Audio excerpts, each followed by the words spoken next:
নমস্কাৰ টাইমলৈ স্বাগতম জুবিন গাৰ্গৰ ঘটনা স্বাভাৱিক ঘটনা নহয় জুবিন গাৰ্গক সিংগাপুৰলৈ লৈ যোৱা বেপাৰী শ্যামকানু মহন্ত আৰু বেপাৰীৰ সৈতে অংক কৰা জুবিন গাৰ্গৰ মেনেজাৰ সিদ্ধাৰ্থ শৰ্মাক 24 ঘণ্টাৰ ভিতৰত গ্ৰেপ্তাৰ কৰক এফালে জুবিন গাৰ্গৰ হেকৃত সম্পন্ন হওক আৰু আনফালে গ্ৰেপ্তাৰ কৰিব লাগিব এই দুই বেপাৰী যেটো আজি অসমীয়াই সম্পদ হেৰুৱাইছে অসমীয়াৰ জুবিন গাৰ্গৰ প্ৰতি যি প্ৰেম আছে হেয়া ভয়ানক প্ৰেম গতিকে অসমীয়া কেতিয়াও বহি নাথাকে চৰকাৰে ব্যৱস্থা গ্ৰহণ কৰিবই লাগিব এই দুই বেপাৰীৰ বিৰুদ্ধে আৰু চৰকাৰে যদি ব্যৱস্থা গ্ৰহণ নকৰে বীৰ লাচিত সেনাই গ্ৰহণ কৰিব ব্যৱস্থা এবাৰ গুজৰি গুমৰি উঠিছে বীৰ লাচিত সেনাৰ নেতা শৃংখল চলিহা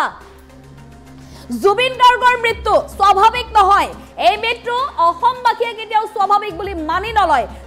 শ্যামকানু মহন্ত অনা অসমীয়া সিদ্ধাৰ্থ শৰ্মাক হেগ্ৰে গ্ৰেপ্তাৰ কৰিব লাগে সিংগাপুৰলৈ জুবিনক লৈ যোৱা গুটেই দলটো গ্ৰেপ্তাৰ কৰি জেলত দিব লাগে কোনে কিয় লৈ গৈছিল সিংগাপুৰলৈ জুবিন গাৰ্গ যেটো অসুস্থ হেকৃত সম্পন্ন হোৱাৰ 24 ঘণ্টাৰ ভিতৰত যদি গ্ৰেপ্তাৰ নকৰে কথা কিন্তু বিখন হ'ব ইয়াৰ বিৰুদ্ধে ৰাজপথৰ সংগ্ৰাম হ'ব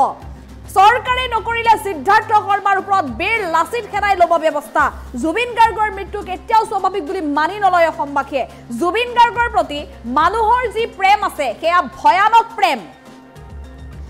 আৰু সিদ্ধাৰ্থ শৰ্মাৰ সম্পত্তিৰ উৎস কি সমগ্ৰ অসমবাসীয়ে জানিব লাগিব কোটি টকাৰ সম্পত্তিৰ অধিকাৰী কিদৰে হ'ল সিদ্ধাৰ্থ শৰ্মা জুবিন গাৰ্গৰ লগত এজন ডাক্তৰ থকাটো প্ৰয়োজনীয় আছিল যেটো সিদ্ধাৰ্থ শৰ্মাই নকৰিলে কোনো অনা অসমীয়াৰ গুন্দামি ভন্দামি অসমত চলিবলৈ দিয়া নহব অসমে বহুত সহ্য কৰিলে আৰু এয়া অনা অসমীয়াৰ ভন্দামি এইবাৰ মানি লোৱা নহব জুবিন গাৰ্গৰ মৃত্যুৰ পিছতে এতিয়া এইদৰে গুমৰি উঠিছে বীৰ লাচিত সেনাৰ নেতা শৃংখল চলিহা 24 ঘণ্টাৰ ভিতৰত শ্যামকানু মহন্ত অনা অসমীয়া সিদ্ধাৰ্থ শৰ্মা গ্ৰেপ্তাৰ দাবী উত্থাপন কৰি গৰজি উঠিছে এতিয়া বীৰ লাচিত সেনাৰ নেতাগৰাকী সমগ্ৰ অসমবাসীৰে ক্ষোভ আৰু অভিযোগ জুবিন গাৰ্গৰ হৈতে যি ঘটনা হ'ল বা জুবিন গাৰ্গৰ এই যি মৃত্যু এই মৃত্যু কেতিয়াও স্বাভাৱিক মৃত্যু হ'বই নোৱাৰে জুবিন গাৰ্গ অসুস্থ জানে সকলোৱে আৰু সেই অসুস্থ জুবিন গাৰ্গক কিয় লৈ গৈছিল সম্পূৰ্ণ ইয়া পৰিকল্পনা আছিল জুবিন গাৰ্গক অসুস্থ অৱস্থাত লৈ যোৱাৰ পৰিকল্পনা আছিল আৰু আজিৰ দিনটোত এটা বিশেষ ভিডিও আপোনালোকে দেখিবলৈ পাইছিল জুবিন গাৰ্গৰ লগত যোৱা বা জুবিন গাৰ্গৰ লগত গান গোৱা যিগৰাকী শিল্পী কণ্ঠশিল্পী সেইগৰাকীক আপোনালোকে দেখিছে তেওঁ কি বুলি মন্তব্য কৰিছিল তেওঁ কৈছিল যে মই ঔষধ খোৱাৰ সময়ত মই পাহৰি যাব পাৰো মনত পেলাই দিবি এই কথাষাৰে হয়তো বহুতৰে হৃদয় স্পৰ্শ কৰিছে কাৰণ জুবিন গাৰ্গে লগত যোৱা লোকক খাটনি কৰিব লগা হৈছে নিজৰ ঔষধ কেটা সময়মতে দিবলৈ যি সময়ত আপুনি মই জুবিন গাৰ্গক ভগৱানৰ দৰে জ্ঞান কৰো সম্মান কৰো শ্ৰদ্ধা কৰো সেই সময়ত জুবিন গাৰ্গক লগত লৈ যোৱা মানুহক খাটনি কৰিব লগা হৈছে যে সময়মতে ঔষধ কেটা মুখ খাবলৈ মনত পেলাই দিবি ইয়াতকৈ আৰু হয়তো দুখৰ কথা নহয় জুবিন গাৰ্গক সকলোৱে সময়মতে ঔষধ খাবলৈ জোৰ কৰিব লাগিছিল জুবিন গাৰ্গক গৰিমা শইকীয়া গাৰ্গে কিদৰে শিশুৰ দৰে মৰম কৰে শিশুৰ দৰে প্ৰতিটো সময়ত আলপৈচান ধৰে প্ৰতিটো সময়ত পৰিচৰ্যা কৰে সেয়া আপোনালোকে দেখিছে গতিকে জুবিন গাৰ্গৰ লগত যোৱা বিশেষকৈ সিদ্ধাৰ্থ শৰ্মাই সেই দায়িত্ব কিয় পালন নকৰিলে সিদ্ধাৰ্থ শৰ্মাই সেই দায়িত্ব কিয় ল'ব নোৱাৰিলে যদি ল'ব নোৱাৰে অসমৰ লৰাটো অসমীয়াৰ লৰাটো কিয় লৈ গৈছিল তালৈ এই প্ৰশ্ন এতিয়া সমগ্ৰ অসমবাসীৰ গতিকে সময় দিয়া হৈছে মাত্ৰ 24 ঘণ্টা চৰকাৰে একচন ল'বই লাগিব আৰু চৰকাৰে যদি একচন নলয় বীৰ লাচিত সেনা কিন্তু এইবাৰ ওলাই আহিব একচন ল'বলৈ কেতিয়াও মনে মনে নাথাকে অসমীয়া কেতিয়াও মনে মনে নাথাকে বীৰ লাচিত সেনা আৰু যি জনসমুদ্ৰ আপুনি দেখিবলৈ পাইছে জুবিনৰ কাষত এয়া অসমীয়াৰ প্ৰেম জুবিন গাৰ্গৰ প্ৰতি গতিকে জুবিন গাৰ্গৰ প্ৰতি যি অসমীয়াৰ প্ৰেম আছে এয়া কিন্তু ভয়ানক প্ৰেম গতিকে এই প্ৰেমৰ বাবে অসমীয়াই সকলো কৰিবলৈ সাজু আছে যিকোনো মুহূৰ্তত একচন ল'ব বেপাৰী শ্যামকানু মহন্তৰ বিৰুদ্ধে যিকোনো মুহূৰ্তত একচন লোৱা হ'ব জুবিন গাৰ্গৰ মেনেজাৰ বেপাৰীৰ লগত অংক কৰা অনা অসমীয়া সিদ্ধাৰ্থ শৰ্মাৰ বিৰুদ্ধে আৰু এই মুহূৰ্তত বীৰ লাচিত সেনাৰ নেতাগৰাকীৰ ভাষ্য আছে আগবঢ়াবলৈ চেষ্টা কৰিম জুবিন গাৰ্গৰ যেটো মৃত্যু সেই মৃত্যু সমগ্ৰ অসমবাসীয়ে কৈছে যে এটো স্বাভাৱিক মৃত্যু নহয় আৰু যদি স্বাভাৱিক মৃত্যু নহয় তেনে নৰ্থ ইষ্ট ফেষ্টিভেলৰ উদ্যোক্তা শ্যামকানু মহন্তক অতি শীঘ্ৰে 24 ঘণ্টাৰ ভিতৰত গ্ৰেপ্তাৰ কৰিব লাগে আৰু জুবিন গাৰ্গৰ যিজন PA আছিলে যিজন মেনেজাৰ আছিলে কি শৰ্মা আছিলে সিদ্ধাৰ্থ শৰ্মা তেখেতক গ্ৰেপ্তাৰ কৰিব লাগে তেখেতে যিখিনি সম্পত্তি কৰিছে সম্পত্তিৰ উৎসটো উলিয়াব লাগে এজন নন আছামিজ মানুহে আহি জুবিন গাৰ্গক এনেকুৱা ধৰণৰ কিছুমান কথা বতৰা হ'ল এটা প্ৰশ্নবিলাক চাওক এজন সিজাৰ বেমাৰ থকা মানুহে লগত এজন ডক্টৰ 24 ঘণ্টাই ৰখাটো প্ৰয়োজনীয়তা আছিলে যেটো সিদ্ধাৰ্থ শৰ্মা এণ্ড টিমে নকৰিলে তাক লৈ আমাৰ প্ৰশ্ন আছে আৰু এটা ছ'চিয়েল মিডিয়া সঁচা মিছাটো আমি নাজানো কিন্তু যিবিলাক আমি কথাবিলাক কিছু কথাটো হোৱাটছআপ চাতৰ কিবা কিবি দেখিছোঁ সেইবোৰৰ ওপৰত আমাৰ সন্দেহ আছে তন্নতন্নকৈ পৰীক্ষা হওক কিন্তু এটা আচৰিত কথা অসমৰ মুখ্যমন্ত্ৰী মহোদয়ে নিজে কৈছে যে I am a big Zubin fan সেইবুলি কোৱাৰ পিছতো জুবিন গাৰ্গৰ অস্বাভাৱিক মৃত্যুৰ কাৰণে যিকেইজন মানুহ দায়ী সেইকেইজন মানুহ কেনেকৈ মুকলি আকাশৰ তলত আছে সেইটোক লৈ আমাৰ প্ৰশ্ন আছে আৰু তেওঁলোকৰ গোটেই টিমটোক এৰেষ্ট কৰিব লাগে আৰু সোধা পোছা কৰিব লাগে আৰু জেল হাজতলৈ কৰিব লাগে সেইটোৱে বিল আছে তেনে স্পষ্ট মত অন্ত্যেষ্টিক্ৰিয়া কাইলৈ হওক আৰু হোৱাৰ পিছতেই যদি তেওঁলোকক এৰেষ্ট নকৰে হোৱাৰ 24 ঘণ্টা 12 ঘণ্টাৰ পিছত যদি এৰেষ্ট নকৰে তেতিয়াহ'লে কথা বতৰাবোৰ ভীষণ হ'ব আৰু তেতিয়া এখন কিন্তু ৰাজপথৰ সংগ্ৰাম হ'ব আৰু অসমৰ জনগণে এখন ৰাজপথৰ সংগ্ৰাম কৰিব তাৰ বাবে কিন্তু তেতিয়া চৰকাৰে আমাক দুখ দিলে নহ'ব পিছত কিন্তু চৰকাৰে যদি আমাক দুখ দিয়ে নহ'ব কাৰণ এবাৰ জুবিন গাৰ্গৰ প্ৰতি যিটো মানুহৰ প্ৰেম আছে যিটো ভাল পোৱা আছে সেইটো ভয়ানক সেইটো ৰাজনীতিৰ ঊৰ্ধত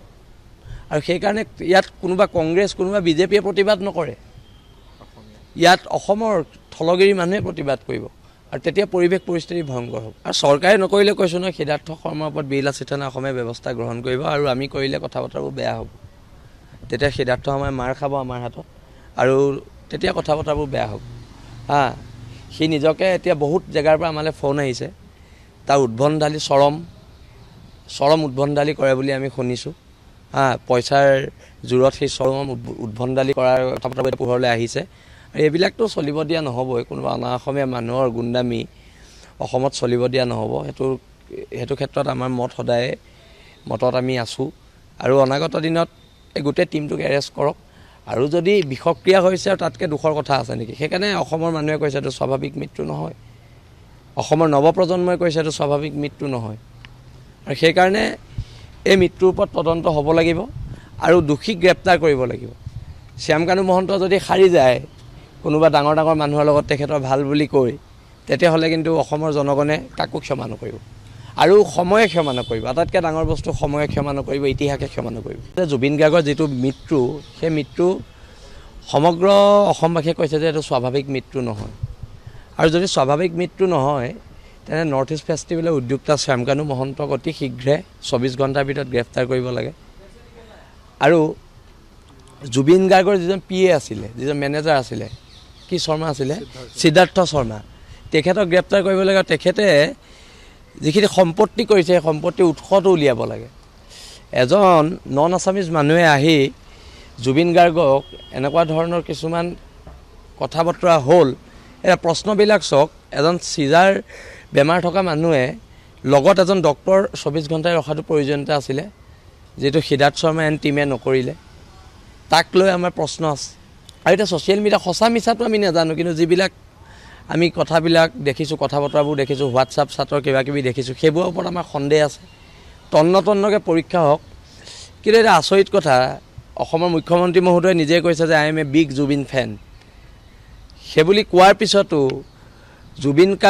গাৰ্গৰ অস্বাভাৱিক মৃত্যুৰ কাৰণে যিকেইজন মানুহ দায়ী সেইকেইজন মানুহ কেনেকৈ মুকলি আকাশৰ তলত আছে সেইটোক লৈ আমাৰ প্ৰশ্ন আছে আৰু তেওঁলোকৰ গোটেই টিমটোক এৰেষ্ট কৰিব লাগে আৰু সোধা পোছা কৰিব লাগে আৰু জেল হাজতলৈ কৰিব লাগে সেইটোৱে বিল আছে তেনে স্পষ্ট মত অন্ত্যেষ্টিক্ৰিয়া কাইলৈ হওক আৰু হোৱাৰ পিছতেই যদি তেওঁলোকক এৰেষ্ট নকৰে হোৱাৰ 24 ঘণ্টা 12 ঘণ্টাৰ পিছত যদি এৰেষ্ট নকৰে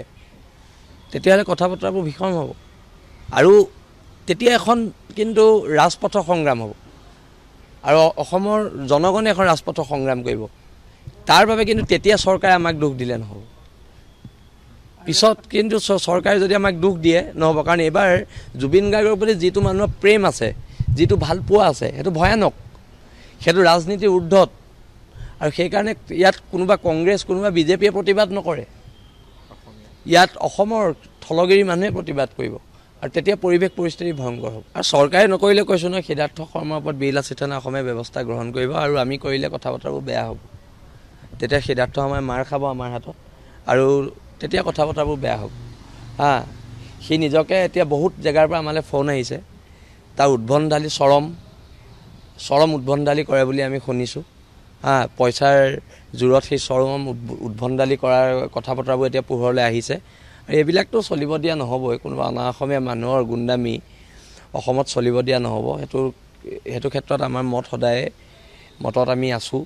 আৰু অনাগত দিনত এই গোটেই টীমটোক এৰেষ্ট কৰক।